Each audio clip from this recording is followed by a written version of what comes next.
All right, let's go ahead and start this. All right, I'm trying to get better at this whole webinar deal. All right, so thank you guys for joining me tonight. This is a generalized webinar about my practice and education and integrative medicine and all kinds of stuff. So thanks for tuning in. So my intention for this webinar is to educate you on your health so that you can make informed healthcare decisions. I think now more than ever, it's absolutely vital for you to be educated about healthcare and what providers provide what so that you can make adequate healthcare decisions for yourself. So I'll start off by introducing myself. My name is Dr. Erica Steele. I've been in natural health care since 2001 exclusively. I continued my education and got a AS in psychology. I also have done other humanistic theories. So I've done a lot of like neurolinguistic programming and clinical hypnotherapy and cognitive behavioral therapies and things like that. But just to leave it that, there's the degree. I have a BS in alternative medicine, which taught me all about various modalities in alternative medicine. So naturopathy and homeopathy and just a sprinkle, acupuncture and all kinds of things, even though I'm not acupuncturist. And I, don't practice some of the modalities I learned about, such as chiropractic, things like that.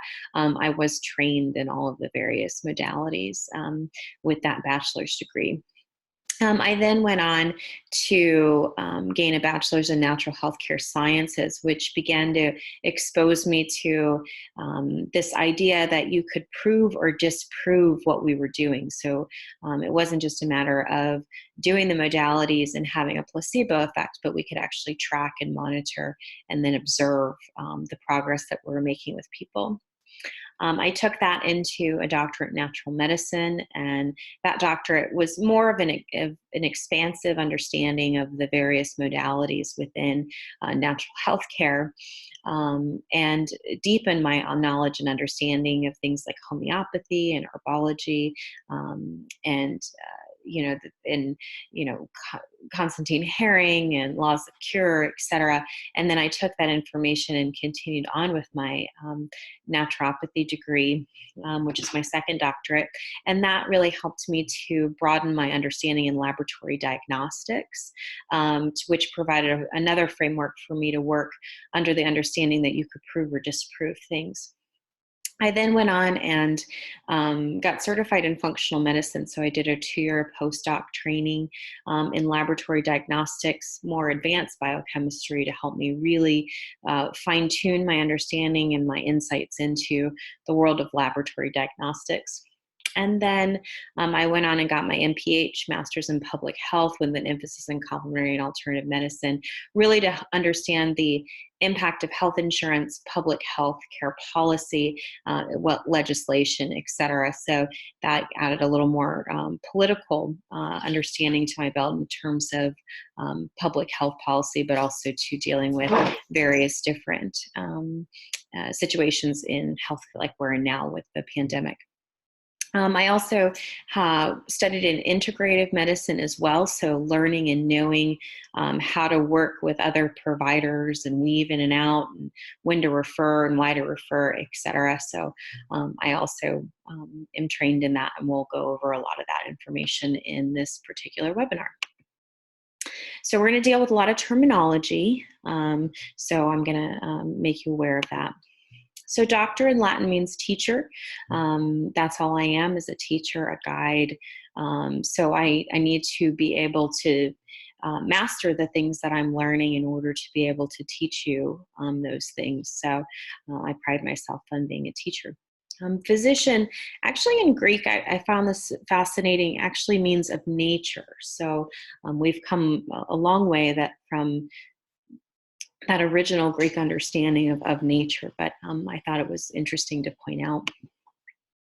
The Hippocratic Oath, I'm just going to read this. I also found it interesting. So I will apply didactic measures for the benefit of the sick according to my ability and judgment. I will keep them, the patients, from harm and injustice. I will neither give a deadly drug to anybody if asked for it, nor will I make a suggestion to this effect. I will not use the knife surgery, or not even on sufferers from stone, but will withdraw in favor of such men as are engaged in this work. So I find that interesting because traditionally speaking, we think about the Hippocratic Oath as first do no harm. And we've gotten farther and farther away from that philosophy that Hippocrates, the father of our Western medicine, actually communicated. And so we see here that, part of our job as doctors is to really be of service to people and not necessarily tell them everything that they want to hear.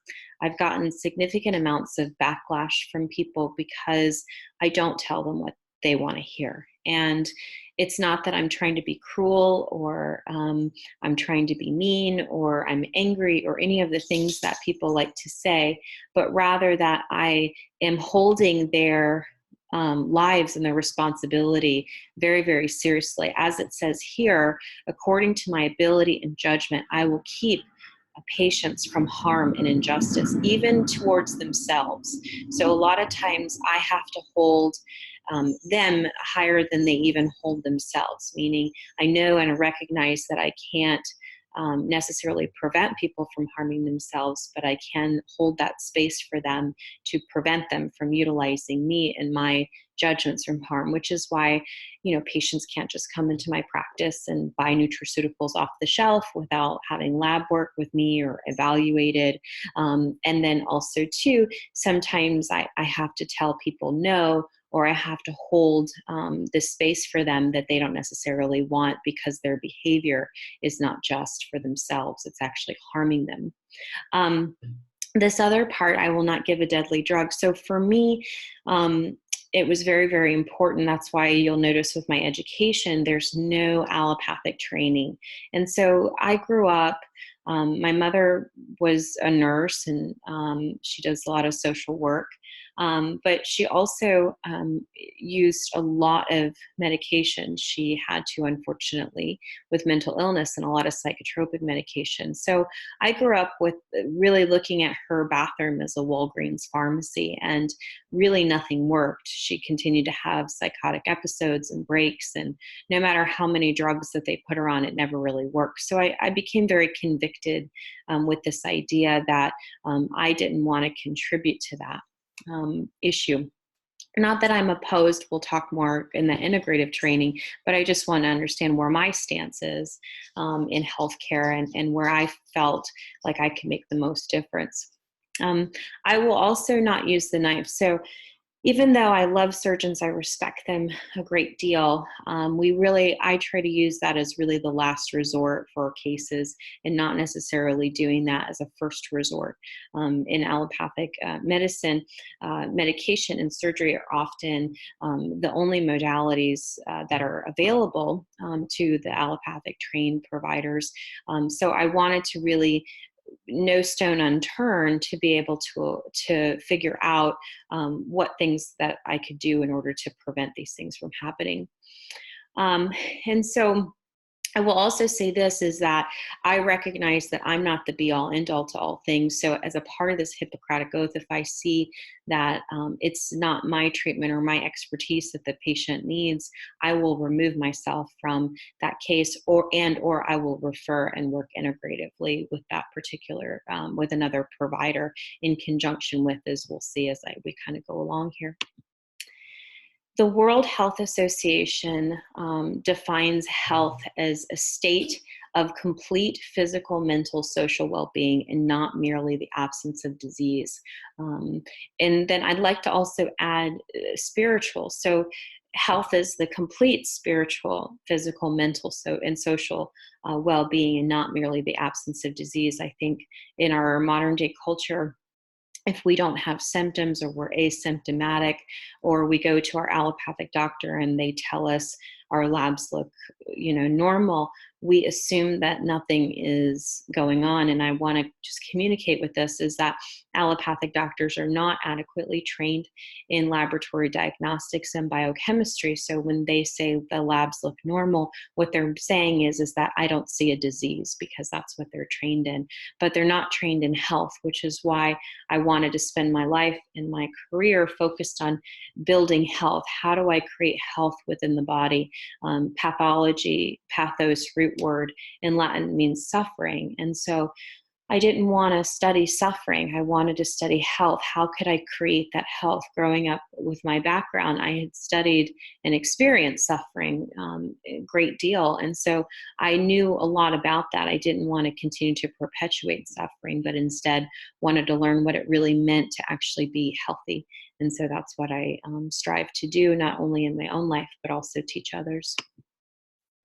Herrings Law of Care, I use this literally every day. So Constantine Herring was a homeopath in the 1800s, and he documented how to cure the body. Although we can't say cure anymore because the powers that be, but we do recognize healing as a form of health.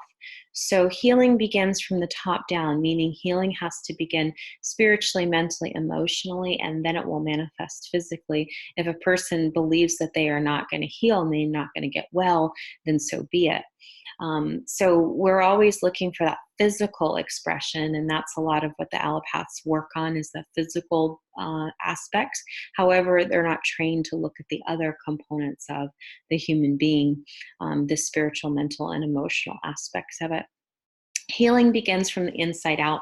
So your deepest organs, the most toxic ones, to the outside. So a lot of times when we're detoxing people, it'll go from the internal organs and it'll push out towards the skin. And so we'll see that. So inside out is what we see.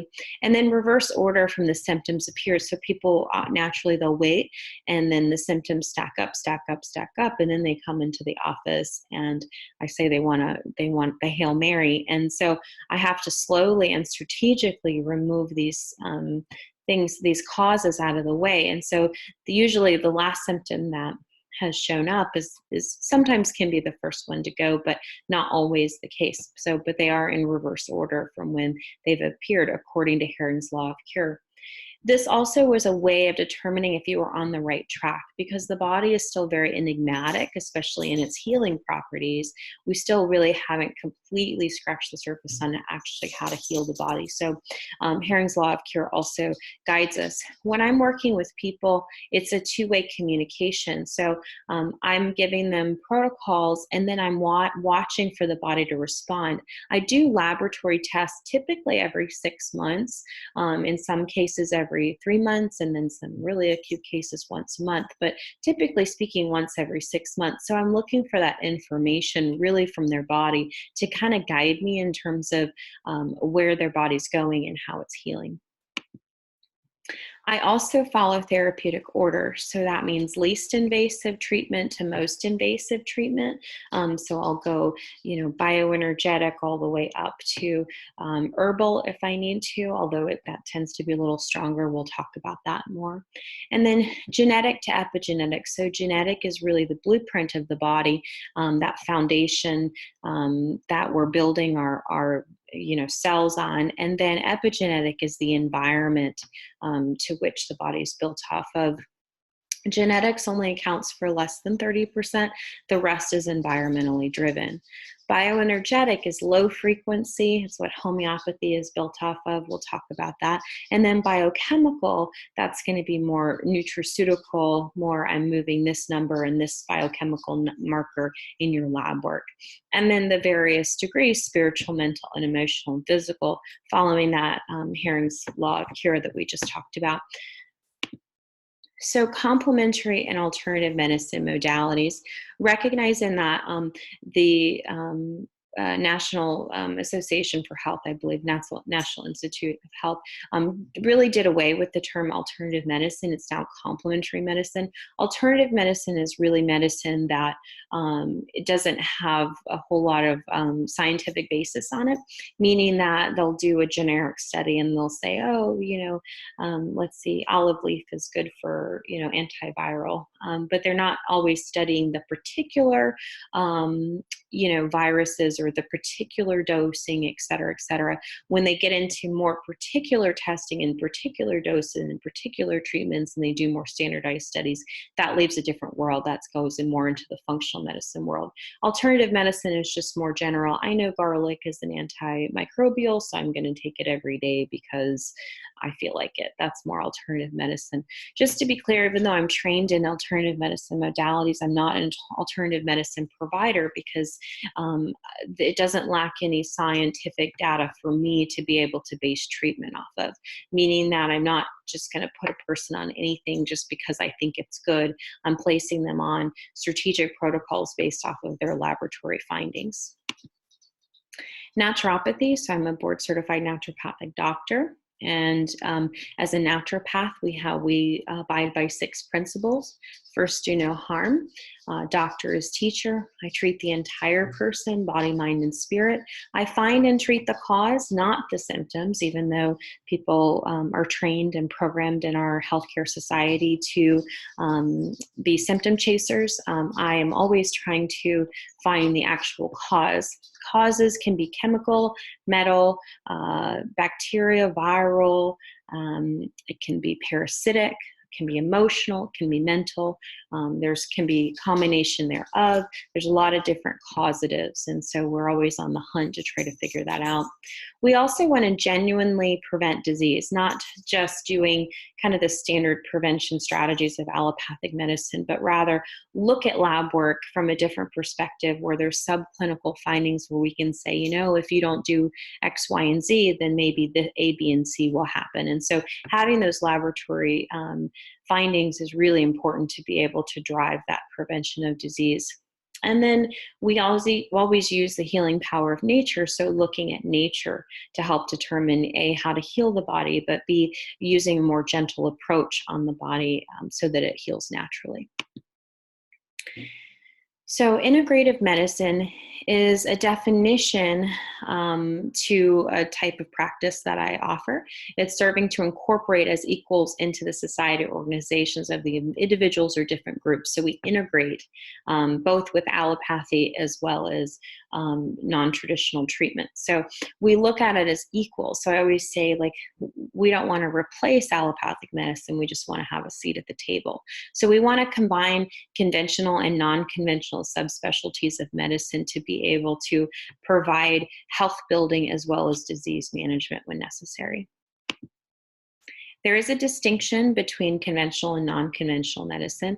Non-conventional medicine, alternative medicine, seeks to optimize the function of healthy tissues, as well as emotional, mental, and spiritual well-being. That's building health within the body. And conventional medicine seeks to disrupt, inhibit, or destroy anomalies which cause dysfunctions, symptoms, and disease. So they are looking to find disease and treat disease, and that is their lens that they look at. We build health.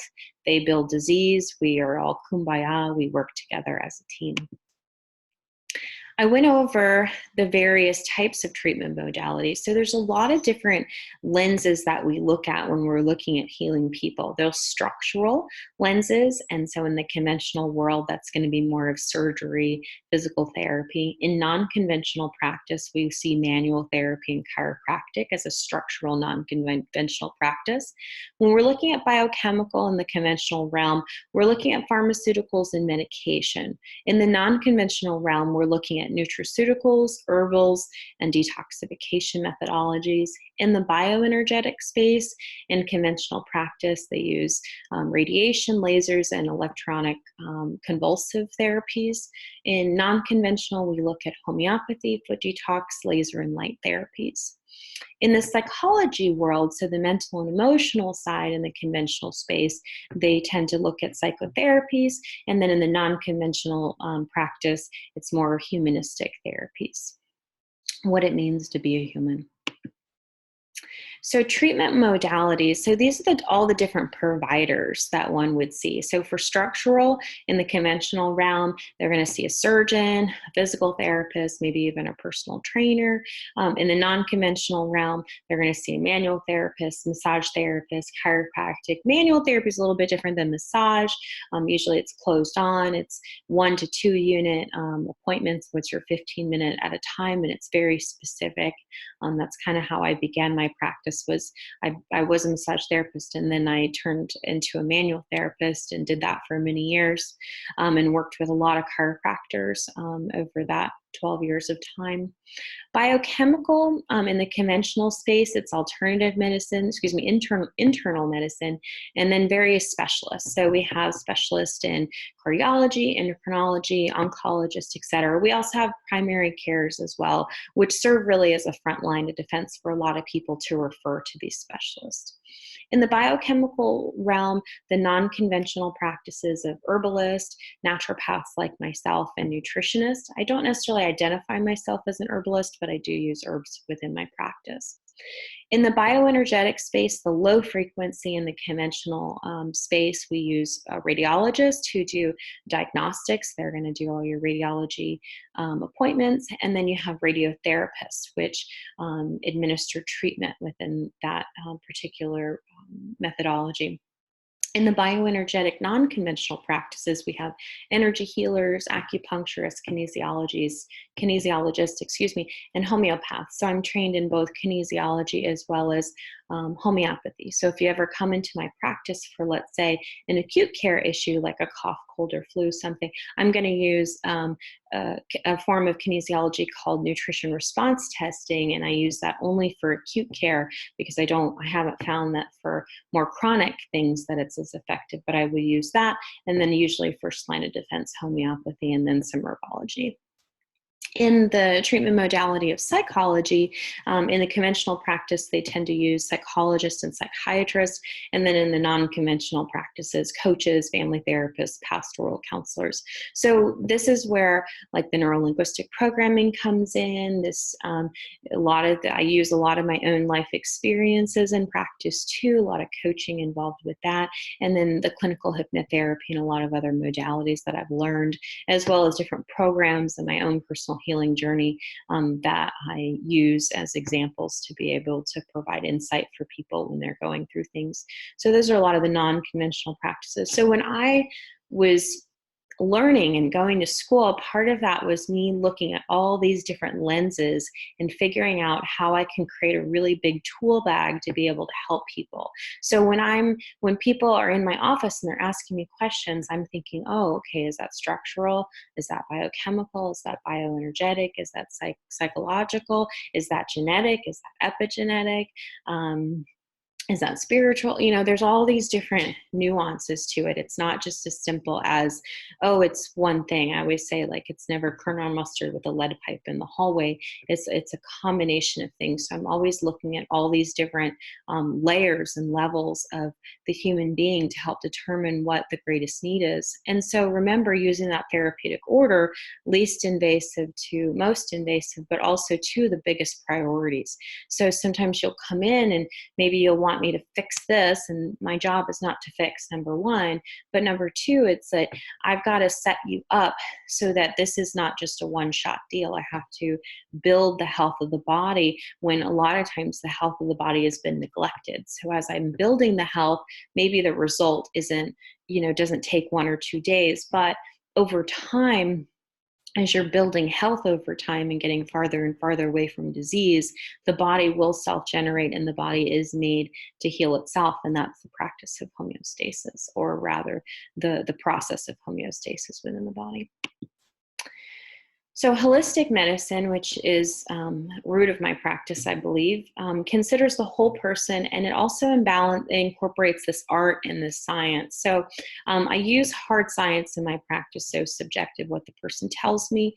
I have a hypothesis. Then I use an objective tool lab outside of me and the person to be able to actually validate the hypothesis. And then I'm going to assess and then retest to be able to determine where we're going. So that's the hard science science, but then there's an art to what I've been doing too. So it's that clinical judgment. I've been, in practice for a long time. I've seen a lot of cases, thousands of cases at this point, and all kinds of different nuances. And I've gotten myself pretty trained in both with my own spiritual, mental, and emotional practice. I didn't mention, I've gone through 2 yoga trainings. I've gone through leadership and trainings as well, and a lot of humanistic therapies to be able to heal myself. So I've really tuned myself rather, to really practicing the art of healing and not just focus mainly on the science. There is a subtlety and an intuition that's involved with it, and that's the holistic side of my practice. So we want to stabilize the disease process. So if there's a disease process on board, we can't remove a medication. Sometimes people come into my office looking for me to tell them that it's okay to stop taking their medication, to which I have to promptly tell them no. We have to stabilize the health of the body and then build the health of the body. And that's what pharmacy is used for, is to stabilize the health so that the disease process doesn't take over, while we're also stabilizing and building health at the same time. So that's how we work together as a team. It's not just one or the other. That's why I don't like the term alternative medicine, and that's why it's not one or the other. It's a combination thereof. It's a balancing act. So we're building health and, diminishing disease slowly but surely. So they call it a practice. There's 4 prioritized factors that we use when we're deciding which treatment should be used first and last. So I'm always looking at how safe or dangerous is the treatment. Remember, least invasive to most invasive, how effective or ineffective is the nutraceutical or the prescription, whatever that may be. Now, it doesn't have to be a pharmaceutical prescription. It could be breathing or yoga or whatever. So that's based on the scientific research that's available at the time, the clinical experience of myself or any practitioner, my intuition, because I do use that, being a Native American and practiced for years, I do heavily have a strong intuition. It's kind of in my blood. And then there's just plain common sense. There's some things like, okay, if you're dehydrated, the first thing is to drink water, not necessarily take something for that. So there are a lot of common sense practices that we look at. And unfortunately, a lot of those common sense practices are missed in standard treatment. And so I'm always trying to bring it back to what's natural, what's safe, what's effective, and how really our lifestyle should be. I'm not a big supplementer. I don't tend to give a lot of supplements. I'm always changing protocols and not leaving people on supplements for any long periods of time. Unfortunately, I do weigh out expensive treatment and affordability. So in my practice, just as I'm not a big supplementer, I'm also not a big tester right out the gate. And that's just because there's an investment to testing, even though we've been able to negotiate the testing prices down considerably over the last several years that I've been in practice. There still is an expense to it. And so in some insurance companies will accept certain labs and some won't. So I'm always trying to mitigate that, while also balancing my own time too. That's also why I became a concierge practice. So meaning that I charge a flat annual fee rather than charging per office visit.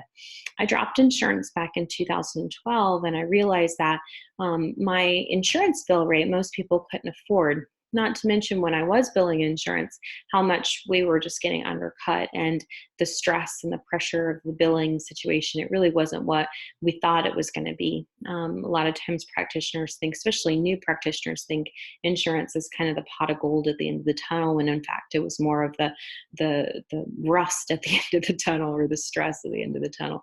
So 2012, I decided to become a concierge practice, which is a practice model that really charges a case fee. And that way it provides freedom for me as the provider to research for the patient, to answer my cell phone at a moment's notice, to answer emails, etc., and really help assist people get well without the hindrance of me having to bill every minute, every second, whatever. I charge a case fee, and then it's like set it and forget it.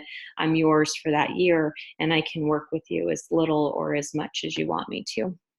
And then included with that, I would do, in-office appointments, et cetera, et cetera. But really, expense is definitely something we consider in making it affordable for people, because financial health and well-being is just as much a part of health as anything else.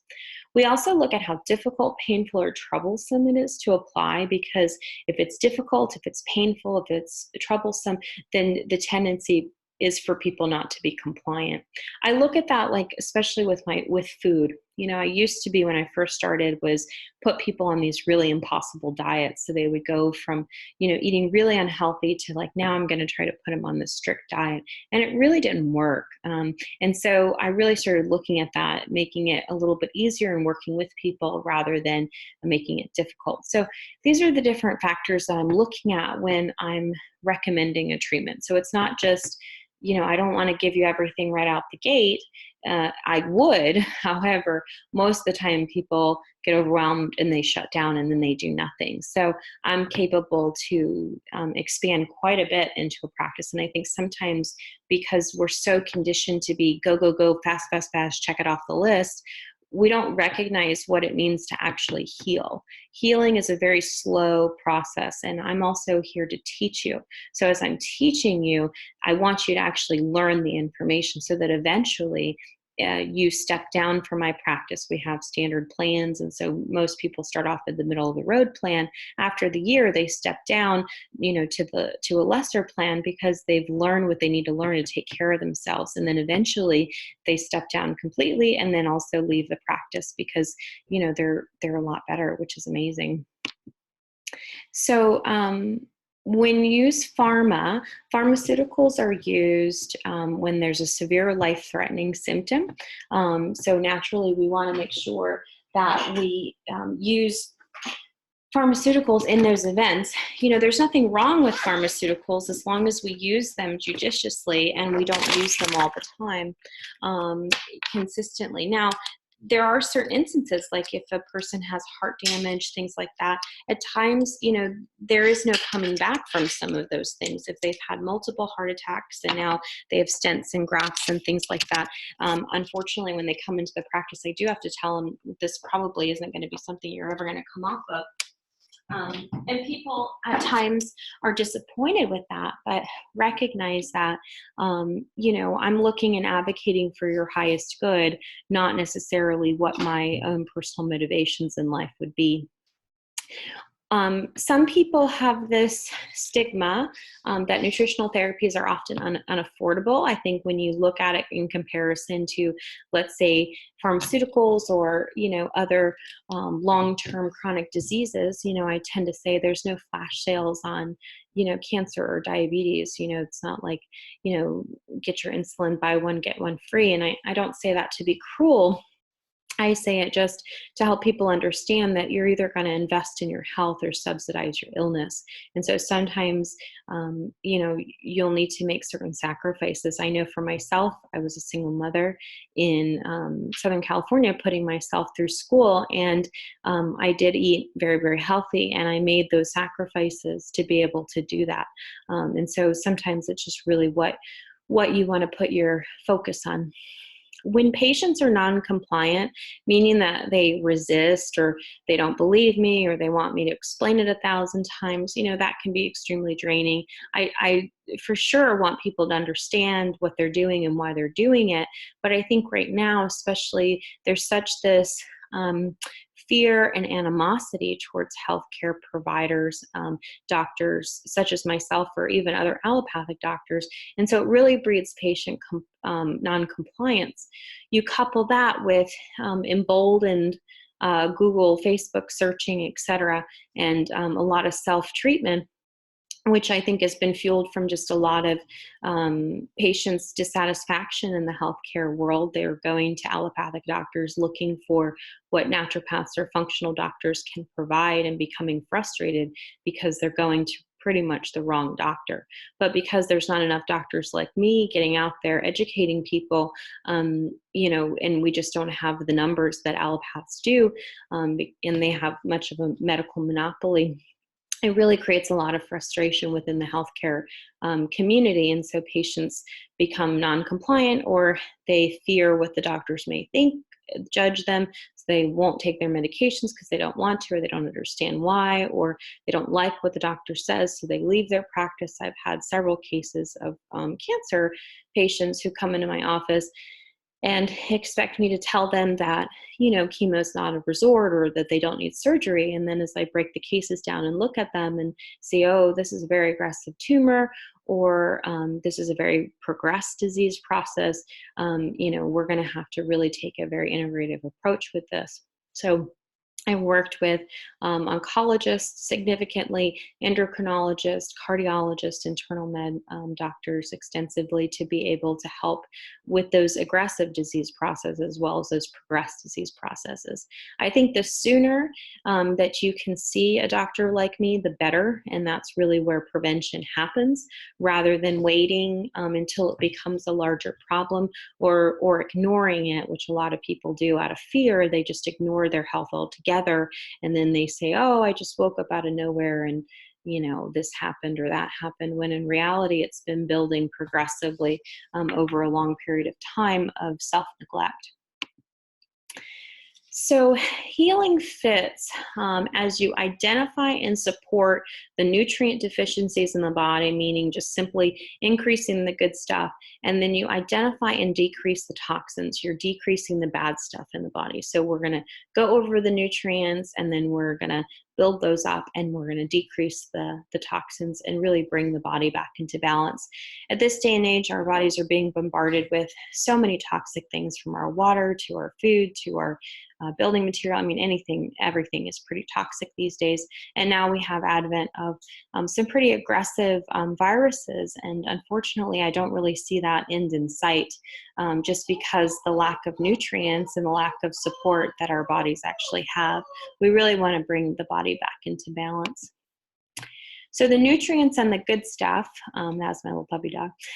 The nutrients and the good stuff are your vitamins, your minerals, your essential fatty acids, your amino acids, oxygen, water, fiber, enzymes, sunlight, and then of course sleep. So we want to increase all of those things in the body, make sure we're getting appropriate dosages and balances. A word on vitamins and minerals. Not everything is what it seems. A lot of times in the retail world, the pill counts for getting certain things, certain vitamins and minerals in the body are super, super high, and we want to be mindful of that. We also want to be mindful of time and place when we put things in. So, if your liver's toxic, it's probably not a good idea to put essential fatty acids in until you've cleaned your liver out. Amino acids, can be helpful, but, only in a process of if you're going to stop eating unhealthy food and, clean up the lining of the GI system. Oxygen, no brainer. Hopefully we're all taking that in consistently. Water, there's a lot of different types of water, all kinds of different conversations with that. I tend to recommend initially just 7.6 alkalinity water because you don't want to detox your water, and you also don't want to disrupt that upper GI as well. Fiber, getting enough fiber to be able to move your bowels, enzymes in order for you to break food down, and then sunlight is just really good for the soul. And of course, we all need to sleep, probably more than what we think we do. The toxins and the bad stuff. So these are the food additives, allergies. Those are all kinds of different toxic agents that are in our food supply. Heavy metals, so lead, mercury, those sorts of things.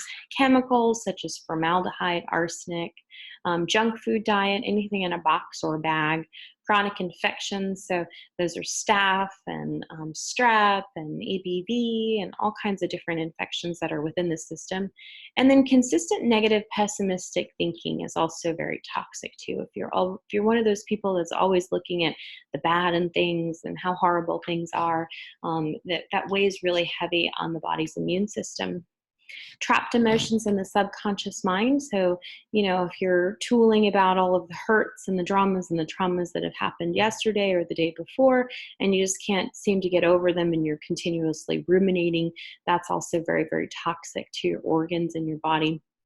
And then addictive substances, so drugs, sugar, prescribed things, even work is one of those addictive substances.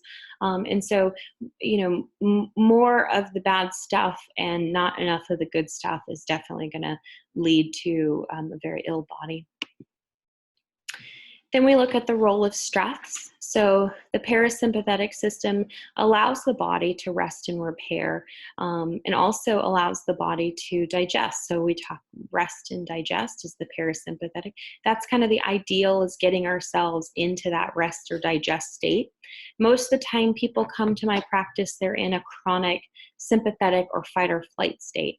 So any of those biochemical breakdowns that we spoke about previously, increased toxins, decreased nutrients, diet, depletions, etc. It's all going to be pretty much like gasoline on the fire when you put stress on top of it, because it's going to deplete any of your available nutrients. It's going to create more metabolic waste, and it's just really going to send the neuroendocrine and the hormonal system, the neurohormonal system, through just this constant upheaval, which is then in turn going to affect all the other systems, your digestive system. It's going to affect, your hormonal system quite a bit, your neurological system, and then unfortunately your immune system. So it's just going to continue to wreak havoc on your system. So this perpetual fight or flight mode in this high anxiety, high pressure, high stress environment is really very, very challenging on the body.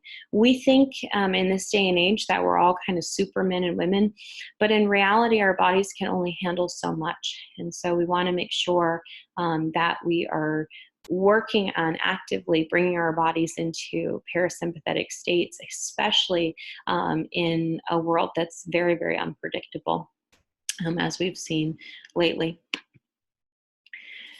So I think I've touched on this quite a bit, but I definitely want to kind of drive this home. So there is a purpose for laboratory testing. So a lot of times people don't get labs because they're asymptomatic, meaning they don't have any symptoms. So they go, oh, I'm fine, I'm healthy. Well, as we learned, health is not just the absence of disease. Health is a totally robust state of affairs. And so we don't want to just get labs because we're managing our disease. We want to monitor the state of our health in order to be proactive with our health, not reactive with our health, which keeps that parasympathetic, sympathetic space, that fight or flight space going, and negates that parasympathetic response. So the other thing I hear all the time is, I say, oh, did you get lab work done? Yeah, but my doctor said everything looks normal. Again, your allopathic medical doctor, although really good at things, really good at surgery, really good at disease management and pathology, they're not good at the subtlety of laboratory diagnostics. And I say that with all due love and respect for my allopathic friends, but they're not trained enough in clinical biochemistry and laboratory diagnostics. And they're definitely not trained from the perspective of health. So just because your allopathic doctor says that your labs look normal, I would say 99% of the patients that come into my practice, their allopaths say their labs look normal. I also have people that come in and say, I know something's wrong, and my doctor says my labs look normal. Please find it, and I find it. Or a lot of times when I'll go over things, patients will go, I'm not surprised by anything you said. In fact, they feel validated because finally a doctor has told them something that they've known, but they haven't been able to communicate, articulate, or prove. And that's the amazing part about laboratory diagnostics, is that we can actually prove things. When I originally started learning about laboratory diagnostics, I was absolutely ecstatic because I could actually be able to not only prove or disprove, but measure treatment from a natural perspective. And that it was just invigorating for me to learn.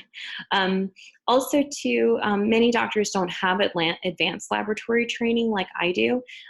So I absolutely love biochemistry and love laboratory diagnostics. Again, when I learned that you could see the body creating disease, or you could see the body in balance and health, and recognizing that you could just biohack the biochemistry of the body, that was just blow me away, give me more.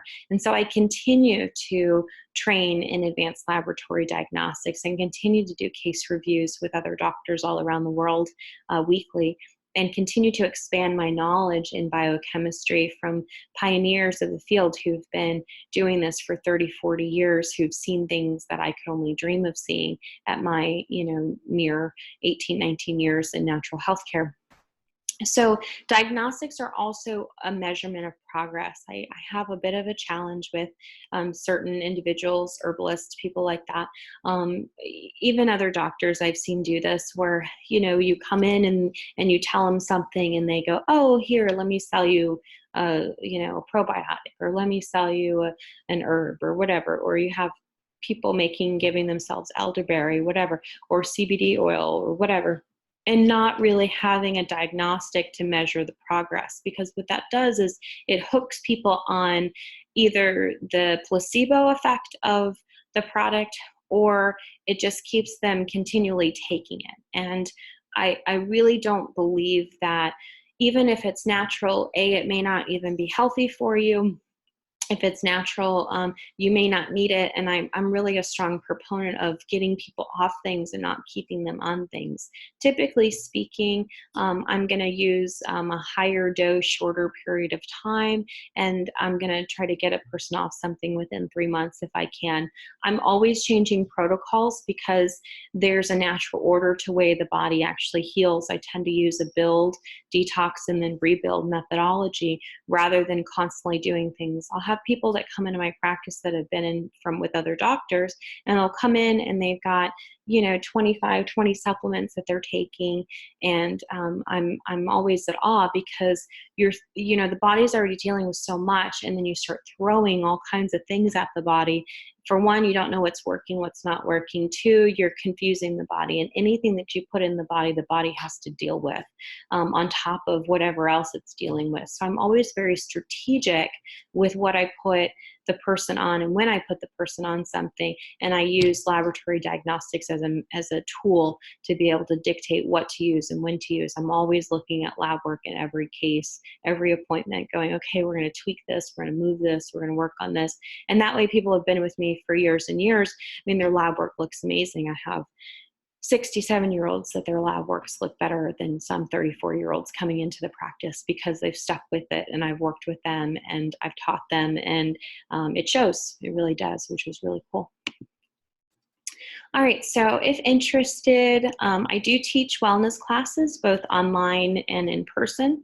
I teach about typically I teach one online class per month, but while we're, having fun with all this COVID, I'll probably be teaching more, and then in person as well. I do offer detox services in our office. That's, a part of the preparation to detox a person's body. So we do that in our local office in Virginia Beach. And then I do treat people all over the world, both local and internationally. I can send people to various lab tours around the country. And then international doctors are pretty easy to work with, actually much more easier than American doctors at times for running other labs.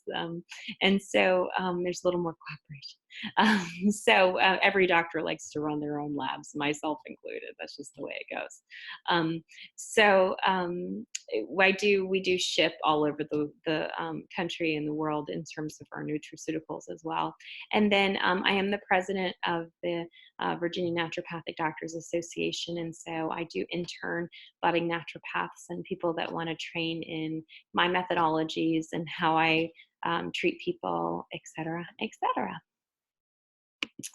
And then here's my practice, so Holistic Family Practice. This is our location. We're in Virginia Beach, our telephone number, our web address, our Instagram, our Facebook, and then this is our YouTube channel. So thank you guys so much for tuning into this. It's really been a pleasure to educate you more about all the different lenses and all the different perspectives that I look at when I'm treating. And I hope that this provides more insight and clarity into why I can't just give you a quick, short answer for a very complex person that you are. So thank you so much for tuning in. My name is Dr. Erica Steele, and I help families live naturally.